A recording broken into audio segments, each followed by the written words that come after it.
This is TWiT. Recently, Amazon announced its decision to adopt the Rooney Rule to increase diversity on the company's board. Joining us to discuss this kind of check-the-box hiring for diversity is Jory Ford, Senior Director of Content at the G2 Crowd. Welcome to the show, Jory. Thank you, Megan. For people who don't know where the Rooney Rule came from or what it means in hiring, tell us a little bit about that. Okay, so the Rooney Rule is particularly specific to football in the NFL. It was a mandate that for head coaching positions, a minority would be selected in the candidacy groups for when they were going to essentially identify who top key candidates would be. And it primarily surfaced because there was recognition that there were limited opportunities for African-American coaches within the NFL. So according to Recode, Amazon's board is 10 people, all white, only 3 women. It sounds like they need to do something to increase board diversity. Do you think this is the right thing to do, the Rooney Rule? I think that if you think about the context of the Rooney Rule, from an NFL perspective, that was specific to employees, right? And it's looking at the coaches. But when you look at a company to the size and capacity of Amazon, you're looking at the board being the key steering committee, driving the decision-making around how their employees, how their executives think about business. So that the head of strategy, right? And with the Rooney Rule, I think in this particular application, it's less of a concern because it's more about ensuring that candidates know that there's an opportunity and there's an openness for that business to take on board members. I think board members are unique in the fact that you have to have very unique recruiting strategies for a board member. And when you look at an organization to the size of Amazon, you can actually assume that A, they get a lot of applicants, but B, they may not actually have a lot of applicants who feel confident that they're going to be welcome in an environment that, to your point, Megan, is predominantly white. It's probably going to be limiting for them to get those kind of candidates. So to make a vocal statement that they're going to incite a rule like this to offer that opportunity, I think is the right conversation to have out loud. I don't necessarily think applying it as it relates to the Rooney Rule was the right way to say that to the world. I think it would have been a little bit better to just say we're opening up our practice to ensure that everybody understands we are open to candidates of all colors, genders, sizes, et cetera, ages, and that we'll be applying those methods. I think the Rooney Rule relationship was probably not the right way to communicate that to the public. Yeah, it's interesting, your last point there, because I'm sure if you would ask anyone on the Amazon board, they would say, well, we've always been open to this, perhaps, you know, and maybe in this, and whether they have or not, I guess we will never know the answer to that question. But maybe by bringing the Rooney Rule into it, it's more of like an official declaration to kind of back that up to some degree. Amazon originally opposed this, from at least according to the Recode article. When and why exactly did they oppose it, if that's the case, and why have they decided to change their mind now? So I would say that when you think about someplace like Amazon and the when and the why, we don't know what the board was thinking at the time, right? Sure. But if you looked at your organization, the direction and the climate within tech and the ability to hire underrepresented candidates, and you realize that your board doesn't really satisfy that, but you also haven't taken advantage of those opportunities, I would say that vocalizing it now would be the most opportune time to do so, right? In terms of the when, I know that previously when they had openings for their board, they had communicated that they weren't going to do that. But part of that communication that has recently surfaced has been that it was because they felt they were already applying those things. So if you look at success numbers and you think about Amazon, which is a data-driven organization, if they were looking at their numbers and success and then looking at the board the same way that Megan just depicted them, they failed. And so then bringing this to, reality and light, especially after the Black Caucus headed down to Silicon Valley, it would make a lot of sense for now to be the time to communicate that more openly. Tell us a little bit more about the Black Caucus and their trip to Silicon Valley, why they came and what happened. So I think the Black Caucus had established earlier on, helping businesses better understand, one, diversity within the strategy, but two, ensuring underrepresented groups have that opportunity. And many of these larger organizations, PayPal, Facebook, Google, Uber, you name it, they made declarations that they were going to be more driven towards these numbers and creating supportive environments to include. Now, that doesn't necessarily mean that putting forth initiatives is going to actually help with that. I think the mistake in what really occurred is once you make people numbers, it's hard to recruit them. So prior to they're mandating, hey, we're gonna meet numbers and make a quota, right? And then you don't meet the quota. And behind the scenes, when you look at law and business, realistically, if the caucus is gonna hold them accountable, how do they not go down there and help them understand, hey, you didn't make this happen. You tried really hard. You put out your numbers, and we're going to give you an opportunity to explain what you did, how you did it, when you did it, and then give you advisement on reaching out to these communities that clearly they're not really doing well with. I mean, one of the responses from many of the organizations has been the pipeline is thin. And if you look at many of the conversations back and forth, the Black Caucus has made statements like, if the pipeline is thin, then help establish pipeline in your community. Support community initiatives around helping underrepresented youths and STEM programs build your pipeline so that you can have it, because that's how we got the companies in the first place. So I think the Black Caucus going down to Silicon Valley was A, a reminder, this should still be top of mind, and then B, helping them put in place better practices, because if you're not successful, it's not always because you didn't try, and there's not always excuses that you can make, but it may be that you didn't have the perspective of people who represent those groups helping guide you towards how you can better improve your practices. Sometimes when stuff like this is happening behind the scenes, it's easy to look at it and wonder, or question rather, whether this is about considering hiring in this capacity, or actually hiring with diversity in mind. Right. And I think there's a lot of difference between there. What would you say as far as what we've learned over the past couple of years with companies committing, with very large companies committing to this sort of thing in practice and by example? Have they merely been considering, or are they actually hiring to that degree? I would say that in practice they've made open attempts that may have not been the right way to approach a group that you already don't represent.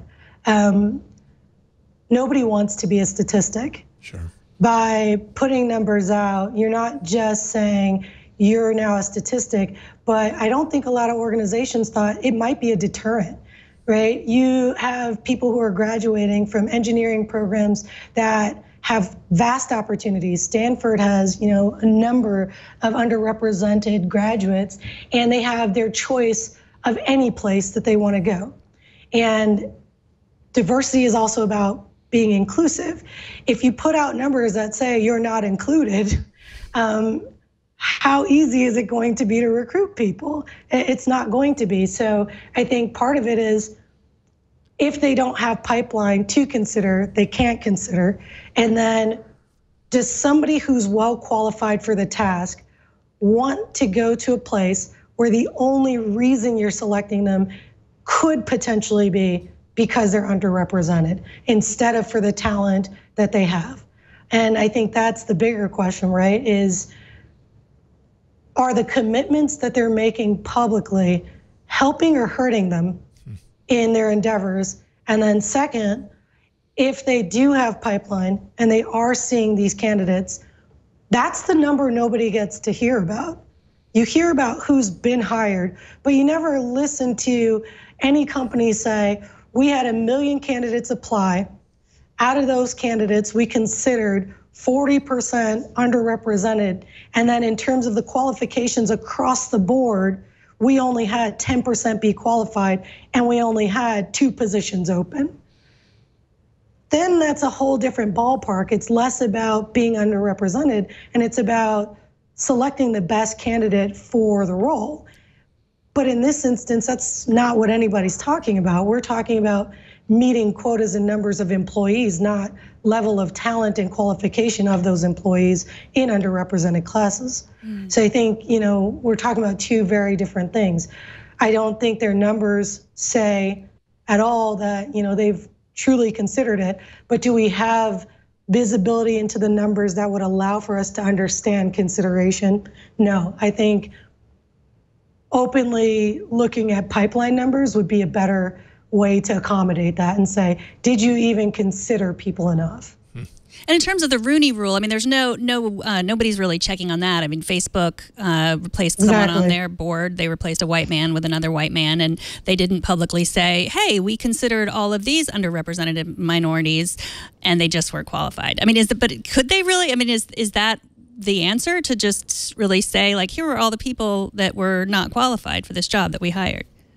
No, I think it's more about inclusivity. Like when you think about the numbers that they're putting out now, they're not saying, here's the 90%, white, female, male, any population, and here's exactly who we rejected.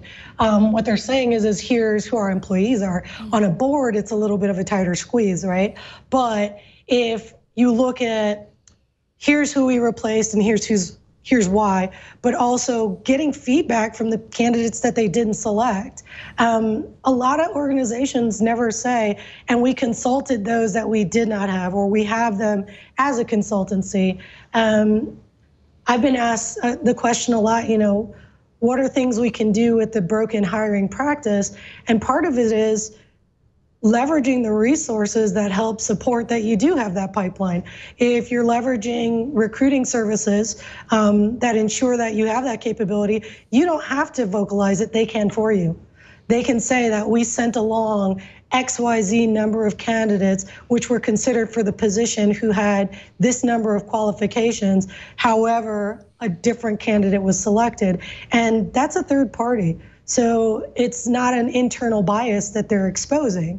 And I don't think I've seen anybody take advantage of that opportunity publicly from some of the larger organizations.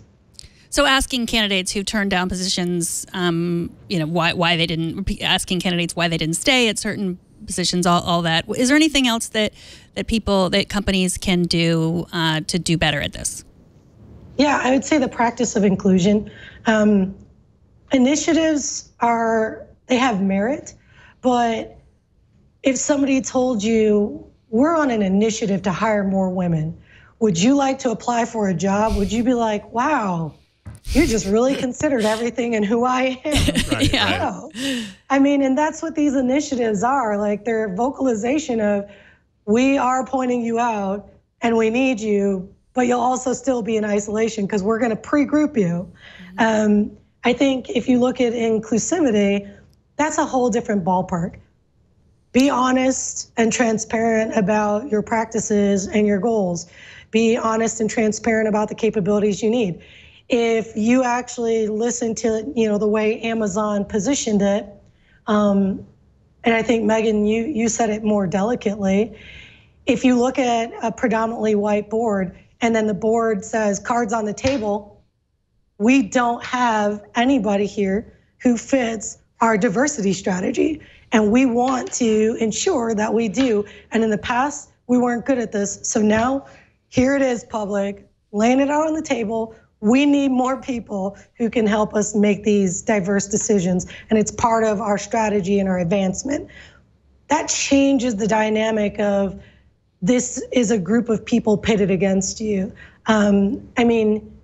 Today, I work at G2 Crowd, and when I started, would I have said, hey, they were the epitome of diversity?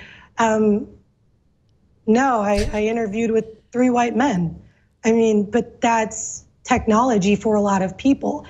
But did I feel like I was excluded from the very beginning? Absolutely not. They promote inclusion through their website, their public voice, the way that the CEOs and the executives, I mean, our entire executive team and our board, the way that they carry themselves in public, the conversations that they keep outside of just work, and the relationships that they bear all speak to how an organization includes. The numbers let you know they're not inclusive. Initiatives let you know that they're boxing people into inclusion. But when you see diverse faces, not just people who are, speaking because they're pushed to, but people who want to, right? I am on your show right now speaking about this because there are a lot of people who feel marginalized, but there are a lot of us who don't. There are a lot of inclusive cultures that openly in their vision statements let you know that transparency and diversity are part of what they want to promote. If you look at many of the organizations that are being considered and looked at around the Rooney Rule and by the Black Caucus, look at their vision and mission statements. Diversity is not always in them. That's not at the forefront of what they were trying to establish, so it's not part of the initial culture. So it's difficult to then change and challenge the culture that you began. But I think some organizations are taking steps in the right direction, but the real start is like what the Black Caucus said, investing in your community programs. Each company is centered in a city that they build around them. It's their core area of recruitment for many of them. How many of the organizations that are looking at their numbers are also taking an active approach at investing in STEM programs, in sending the candidates that they do have that are of an underrepresented nature to different places to help expose the fact that it's not that you're not wanted and it's not that you're being boxed in. You have opportunity, because I do too.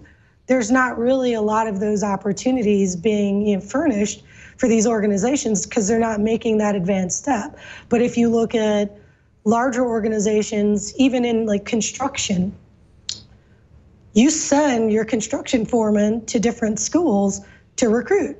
And students look at people when they come in and look at your recruiter and decide, does this person look like me? Do they feel like me? Do I feel welcome in their presence? And you don't see that as part of a diversity initiative a lot of times. You don't see organizations representing that they're going to underrepresented and under, like, what do I want to say? Lower economic status locations and schools to represent opportunity. So where these underrepresented groups come from, you don't see a lot of investment. And if you want to invest in a future, you have to invest in the future, which is kids, STEM programs, college programs, scholarships focused on that level of diversity. Jory, thank you so much for taking the time to talk to us. I know you're busy and I really appreciate it. I know we had some technical difficulties, so I really appreciate you speaking to us and taking that time. Jory Ford is the Senior Director of Content for the G2 Crowd. Where is the best place for people to follow you or the G2 Crowd or both online? So if anybody wants to follow me, the easiest place to go is on LinkedIn. It's LinkedIn / Chicago SEO Pro. And then if you want to follow us at G2 Crowd, we're on various channels. So I would say come to g2crowd.com, like us, share us, exactly, as the image is showing. Awesome. Thank you so much. It was great talking to you. Fantastic. Thank you, Megan. Thank you, Jason. I appreciate it.